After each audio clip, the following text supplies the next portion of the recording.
नमस्कार प्रिय दर्शक मित्रों, एक बार फिर से आप सभी का स्वागत है हमारे YouTube चैनल प्राचीन ज्ञान सच्चा ज्ञान में। प्रिय दर्शक मित्रों, आज फिर नया वीडियो नई जानकारी लेकर हम हाजिर भी हैं। साथियों, आज की इस वीडियो में आप जानेंगे प्राचीन कीमियागिरी के रहस्य। साथियों, सोना चांदी बनाने की विधि। प्रिय दर्शक मित्रों, आज की जो विधि बताई है वो महाराष्ट्र के रहने वाले सलीम भाई सनौफ रफीक भाई, इनकी ये विधि है। इन्होंने आज की ये विधि बताई है। मित्रों, ये लोग इस विधि से कार्य करते हैं और बाजार करते हैं और बहुत साफ दिल के व्यक्ति हैं। कीमिया करना इनका सिर्फ शौक नहीं, ये इनके परिवार में लंबे समय से चली आ रही एक प्रक्रिया है। इस क्रिया को ये लोग करते हैं, समय समय पर बनाते रहते हैं और पूरा परिवार एक साथ होकर के बनाता है। मित्रों, इनके घर में बच्चे और बूढ़ों को यानी सभी को मिलाकर 30-40 लोगों का परिवार है। ये लोग जब भी कीमिया करते हैं तो पूरे परिवार इकट्ठे होता है और फिर ये लोग कार्य करते हैं। मित्रों, इन लोगों का कहना है कि ये लोग जब कीमिया करते हैं तो कीमिया करने से पहले कुछ जड़ी बूटियों का इंतजाम ये लोग करते हैं। इस जड़ी बूटी को ढूंढने के लिए पास ही के जंगलों में ये लोग जाते हैं तो कुछ जड़ी बूटियां इनको वहीं पर मिल जाती है और कुछ जड़ी बूटियां ये लोग गुजरात जाते हैं, गुजरात से लेकर के आते हैं। मित्रों, इनको जो जड़ी बूटी चाहिए उसकी पहचान ये लोग अच्छी तरह से जानते हैं और इनको पता है कि ये जड़ी बूटियां कहाँ मिलेंगी, इसलिए ये लोग सीधे वहीं पर जाते हैं और तोड़ कर लेके आ जाते हैं। प्रिय दर्शक मित्रों, इन लोगों का कहना है कि ये लोग बहुत समय पहले गुजरात में रहा करते थे। इनके बड़े बुजुर्ग जो है गुजरात में रहा करते थे और वहीं पर इनके बुजुर्गों ने इस कार्य को सीखा। वहीं पर इनको ये ज्ञान मिला और आज तक ये लोग इस विद्या को जीवित रखते आ रहे हैं। साथियों, इनका कहना है कि गुजरात में आज भी बहुत सारे कीमियागर लोग हैं जो गुजरात में रहते हैं। बहुत लोग हैं जो कीमियागिरी का काम जानते हैं। ये लोग इन लोगों की नजरों में हैं। इनका कहना है कि गुजरात में सबसे ज्यादा कीमियागर लोग आपको गुजरात में मिलेंगे। प्रैक्टिकल करने वाले, सीखने वाले, नए कीमियागर, पुराने कीमियागर, सभी तरह के लोग आपको गुजरात में सबसे ज्यादा मिलेंगे। मित्रों, इन लोगों को किसी हिंदू भाई ने सिखाया था जो जाति से ब्राह्मण हुआ करते थे। वो लोग इस कीमियागिरी के कार्य को जानते थे। उन्होंने इनको सिखाया और पीढ़ी दर पीढ़ी इनके पास ये विद्या चली आ रही है। मित्रों, हम यही चाहते हैं कि पीढ़ी दर पीढ़ी ये विद्या जीवित रहे और भारत के हर व्यक्ति के पास हो।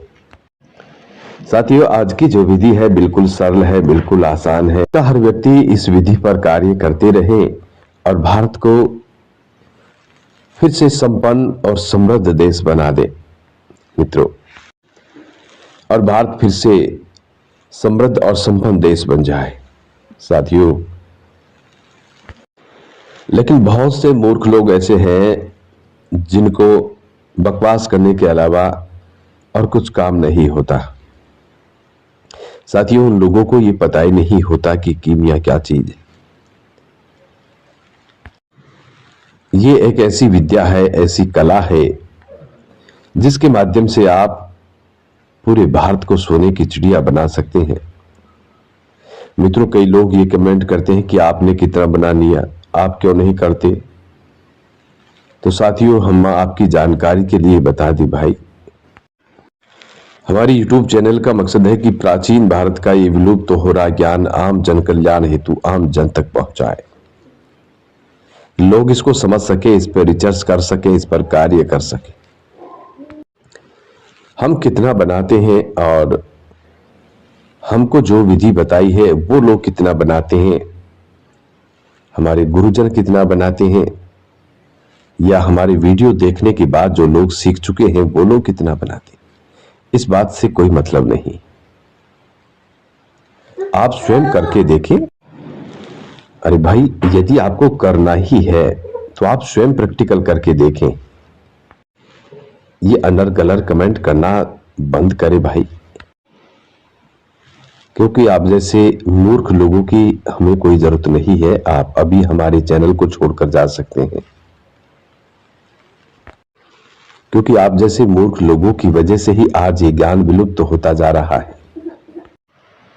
तो मित्रों, ऐसे मूर्ख लोगों के कमेंट पे ध्यान ना दिया करें, इनसे सावधान रहे, बच के रहें, क्योंकि ये मूर्ख लोग हमेशा मूर्ख ही रहेंगे, ये कभी नहीं सुधर सकते। तो चलिए मित्रों,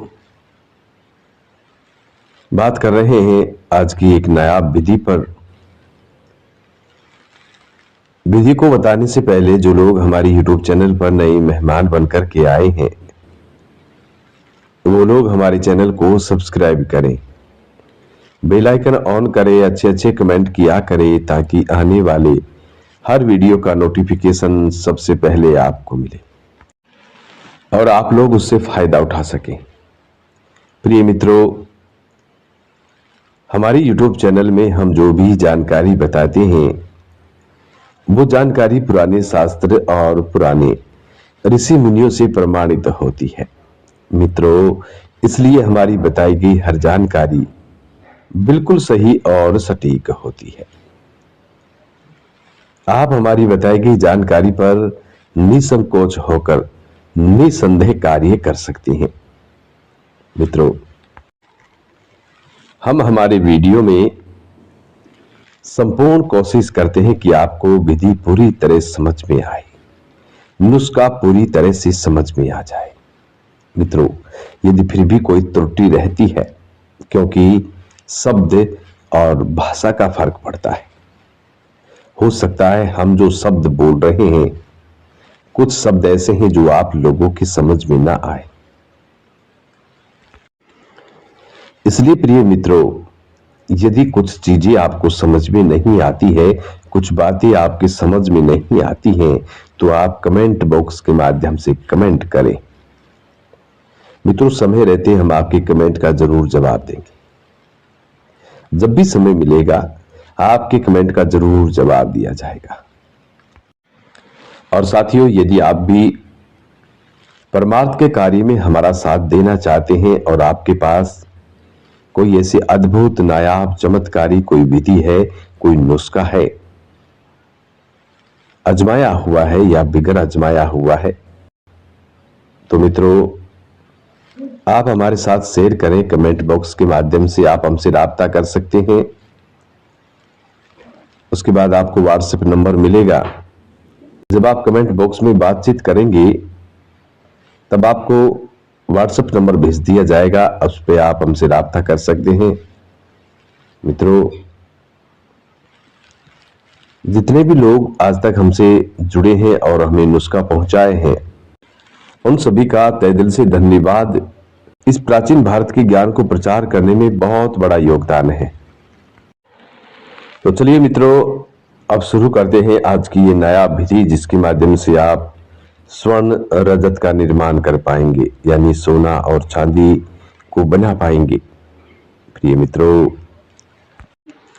ये विधि बहुत नायाब विधि है। आप चाहे तो इस विधि को कागज पेन ले, कॉपी में लिख करके रख लें, ताकि आपको संपूर्ण विधि समझ में आ जाए।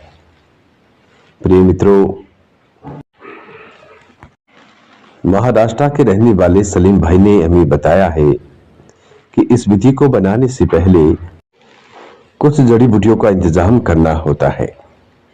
ये जड़ी बूटियां आसपास के जंगलों में ही बड़े आराम से मिल जाती हैं। सबसे पहली जो जड़ी बूटी है वो है काले धतूरे के पत्ते। मित्रों, काला धतूरा आपके आसपास बड़े आराम से, बड़ी सहजता से मिल जाता है। यह आम जगह पर उगने वाला एक साधारण पौधा है। मित्रों, यूं तो काले धतूरे में बहुत बड़े बड़े चमत्कार होते हैं। मित्रों, काला धतूरा दो प्रकार का होता है। एक वो होता है जिसमें काले बीज होते हैं, दूसरा वो होता है जिसमें सफेद बीज होते हैं और पौधा काला होता है। मित्रों, आपको लेना है जिसमें काले बीज हो, वही असली काला धतूरा होता है। साथियों, आपको काले बीज वाला धतूरा ही लेना होगा। सफेद बीज वाला जो काला धतूरा होता है ये किसी काम का नहीं होता। इसलिए आप कोशिश करें कि आपको काले बीज वाला ही धतूरा प्राप्त हो। दर्शक मित्रों, जब काले धतूरे आपको प्राप्त हो जाए, इसके बीज प्राप्त हो जाए, तो इन बीजों का आप पाताल यंत्र के माध्यम से तेल ग्रहण करें, तेल निकालें। साथियों, पाताल यंत्र से धतूरे के काले बीजों का तेल बड़ी आसानी और बड़ी आराम से निकल जाता है। आप इसे निकालें। अब आपको लेना होगा पारद। मित्रों, पारद आपको मुदब्बर लेना है। सबसे पहले आप पारद को स्वच्छ करें, साफ करें। पारद को स्वच्छ और साफ करने के बहुत से अनगिनत तरीके हैं, जिनमें से कुछ तरीके हम आपको बता ही देते हैं। सबसे पहले पारद को आप नमक के साथ रगड़ाई करें और पानी डालकर धोते रहें। जब तक पारद से कालख निकलती रहे तब तक आप पारद की रगड़ाई करते रहें और साफ करते रहें। इसके बाद आप बिजोरा नींबू का रस निकालें और उसके साथ पारद की खर्ल करें, कुछ नमक डालें। मित्रों, इसके बाद पानी से धोकर पारद को बिल्कुल स्वच्छ करें, साफ करें। अब आपका पारद बिल्कुल साफ और मुसफ्फा हो चुका है। साथियों, अब आपको काले धतूरे के पत्ते लेने होंगे। इन पत्तों को डालकर खर्ल में इनकी रगड़ाई करें, इनका रस निकालें। साथियों, रस निकालकर निथार कर रस को अलग करें और जो कचरा है उसको फेंक दें। दर्शक मित्रों, सलीम भाई का आगे कहना है कि अब इस रस के साथ आप पारद की गुटाई करें। जो पारद आपने स्वच्छ किया है उस पारद की इसके साथ गुटाई करें। जब आप पारद की इसके साथ गुटाई करेंगे और इसी के साथ आपको कायम संख्या लगानी होगी। मित्रों, पीला वाला संख्या जो कायम करें, आप किसी भी दाबू में पका ले। अगर किसी प्रकार का दाबू आपके पास नहीं है संख्या पकाने के लिए, तो आप चूने के दाबू के अंदर संख्या को पकाएं या फिर चिरचिटाका नमक निकालें और उस नमक के दाबू के अंदर इस संख्या को पकाएं, तो आपकी संख्या कायम और मुदब्बर हो जाती है। मित्रों, इसके बाद आप लौ भस्म, या तो लौ भस्म ले या फिर आप लोहे की जंगार जो होती है उसे लें। उसके दाबू के अंदर संख्या को पकाना होगा। मित्रों, अब आपकी संख्या कायम और मुदब्बर हो जाएगी। अब इस संख्या को आप खर्ल में डालें और धतूरे के पत्तों के रस के साथ पारद और संख्या की रगड़ाई करें। मित्रों, जब इसकी आप गुटाई करते रहेंगे, रगड़ाई करते रहेंगे, तो ये एक पिष्टी बन जाएगी। रगड़ाई बहुत समय तक करनी होगी। रगड़ाई में कंजूसी ना करें, खूब खर्ल करें। साथियों, जैसे जैसे आप इसकी खरलाई करते जाएंगे, वैसे वैसे ये पारद गाढ़ा होता चला जाएगा और कायम होता चला जाएगा। प्रिय दर्शक मित्रों, अब इस पारद को यहां से निकालकर तांबे की बढ़िया डिब्बी बनवाएं। तांबे की डिब्बी बनवाएं, उस तांबे की डिब्बी में इस पारद को भर दें। डिब्बी के पैंदे में नीचे कायम गंधक और कायम हड़ताल लगाएं, बीच में पारद रखें और ऊपर से फिर से कायम गंधक और कायम हड़ताल लगाएं और फिर बंद करके अच्छी कपड़ मिट्टी कर दें। मित्रों, जब आपकी कपड़ मिट्टी बिल्कुल सूख जाए तब इस डिब्बी को उपलों की आग दें। मित्रों, अब कई लोगों का सवाल यह होगा कि इसको आग कितनी देनी है। तो साथियों, कुछ वजन और कुछ क्वांटिटी हम आपकी इसकी बता देते हैं, जैसा कि सलीम भाई ने हमको बताया है। साथियों, सलीम भाई ने हमको बताया है कि यदि आप 1 तोला पारद लेते हैं और 1 तोला कायम गंधक और 1 तोला कायम हरताल लेते हैं और फिर इसको तांबे की डिब्बी में भर के कपड़ मिट्टी करके जो आग आपको देनी है वो आधा किलो की आग होगी। आधा किलो उपलों की आग इसको लगेगी। मित्रों, इसी क्वांटिटी के हिसाब से आप वजन बढ़ा सकते हैं और वजन घटा सकते हैं। उपलों की संख्या बढ़ा सकते हैं, उपलों का वजन घटा सकते हैं। मित्रों, जब आग ठंडी हो जाए फिर निकालें। निकालकर यदि कपड़ मिट्टी आपकी खराब हो गई हैं, फट गई हैं, तो फिर से कपड़ मिट्टी करें और फिर से इसको वही आधा किलो उपलों की आग देवें। मित्रों, इसी क्रम के अनुसार आपको 7 आगे देनी होगी। जब 7 आगे संपूर्ण हो जाए तब इसको पूर्णतः खोलकर सारे मवाद को खरल में डालें। खरल में डालकर इसको खूब महीन पीस ले, बारीक पाउडर बना ले। दर्शक मित्रों, जो कीमिया के कारीगर हैं, कीमिया जानते हैं, कीमिया पर रिसर्च करते हैं, वो लोग अब इसे समझ गए होंगे कि ये क्या चीज है। साथियों, जो लोग अनजान हैं, जो लोग कीमिया पर काम नहीं करते हैं, जो लोग कीमिया पर काम नहीं करते हैं, जो लोग अनजान हैं, उन्हें तो क्या पता, लेकिन जो लोग कीमिया के कारीगर हैं, कीमिया जानते हैं, वो लोग समझ गए होंगे कि अब ये क्या चीज बनने वाली है, कितनी कामयाब और कितनी चमत्कारी चीज बनने जा रही है। दर्शक मित्रों, अब इस पाउडर को बारीक पीसे, महीन पीस ले। पीसकर किसी कांच की डिबिया में या कांच की शीशी या कांच की बोतल में भर के इसको रखें। साथियों, अभी आपकी दवा तैयार है, इसको आप चेक करें। अब आप आपकी इस दवा को चेक कर सकते हैं। चेक करने के लिए आप शुद्ध चांदी पिघलाएं। 1 तोला चांदी पिघलाएं और 1 तोला चांदी पर 2 रत्ती, 3 रत्ती, 4 रत्ती, 5 रत्ती तक आप उस पर मार करके देखें। मित्रों, अब आपकी चांदी गोल्ड बन चुकी होगी। यदि ये काम नहीं करती है तो जो तेल आपने धतूरे के बीजों का निकाला है, उस तेल के साथ इसको खरल करें, तसरिया दे, खरल करें, तसरिया दे मित्रों, तो ये चीज जारी हो जाएगी, आपकी ये दवा जारी हो जाएगी। मित्रों, फिर आप चांदी पर बड़े आराम से कार्य कर सकते हैं। मित्रों, ये चांदी को 22 कैरेट का गोल्ड बनाती है। दर्शक मित्रों, कई बार ये दवा बिगर जारी किए काम कर देती है और कई बार ये संड हो जाती है, इसलिए इसे जारी करना जरूरी होता है। इसलिए हमने जारी करने के लिए पहले ही धतूरे का तेल बना लिया है। यदि आपकी ये दवा जारी नहीं है, काम नहीं कर रही है, तो आप इसे धतूरे के तेल के साथ खरल करें, तसरिया दे, खरल करें, तसरिया दे। इसी तरह 21 अमल करने पर ये दवा जारी हो जाती है। जारी होने के बाद आप इसको चांदी पर मारें और सीधा बाजार ले जाएं। मित्रों, सलीम भाई का कहना है कि ये नुस्खा बहुत सरल है, बहुत आसान है। कोई भी बंदा, अनजान बंदा, अनसिखिए बंदा भी इसको बना सकता है।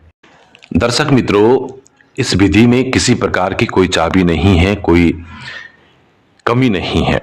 आप इस विधि को निसंकोच होकर कर सकते हैं। मित्रों, सलीम भाई का कहना है कि जो भी बंदा इस विधि को अपनाएगा वो खाली हाथ नहीं रह सकता। दोस्तों, यदि आपके पास भी ऐसा कोई मुजर्रब नुस्खा है, मुजर्रब अमल है, तो आप हमारे साथ शेयर कर सकते हैं। दोस्तों, आज की वीडियो अब यहां समाप्त होती है, हमें आज्ञा दें। मिलते हैं आने वाले अब नए वीडियो में नई जानकारी के साथ। तब तक आप अपना ख्याल रखें। जी नमस्कार, धन्यवाद, हर हर महादेव।